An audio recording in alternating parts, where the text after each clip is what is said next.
जी बिल्कुल, इस वक्त मैं मौजूद हूँ कराची के इलाके गुलिस्तान जौहर के इलाके भिटाई आबाद में, जहाँ पर अब से थोड़ी देर कबल जो है एक अफसोसनाक वाक़या पेश आया, जिसमें 3 ख़वातीन की लाशें जो है एक घर से बरामद हुई हैं। मैं उसी जगह पर जाए वक़्फ़ा पर इस वक्त मौजूद हूँ।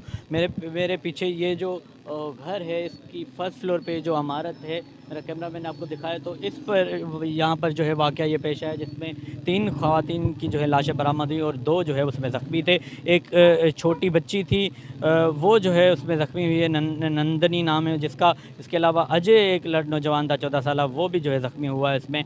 और इस वक्त की जो हमें इतलात अभी मौसूल हुई हैं, उसके मुताबिक जो अजय नाम का जो नौजवान है, वो जो है इस सारे केस में मुलविस है। उसी ने जो है दीगर 3 ख़वातीन थी, उनको जो उसने कत्ल किया है। छोटी बच्ची का जो बयान है, वो वीडियो बयान भी अभी शाये हो चुका है, और उसमें वो एतराफ़ कर रही हैं, वो बता रही हैं कि उसके जो मामू हैं, उसने जो है उनकी बहनों को जो है उसने कत्ल किया है। जी।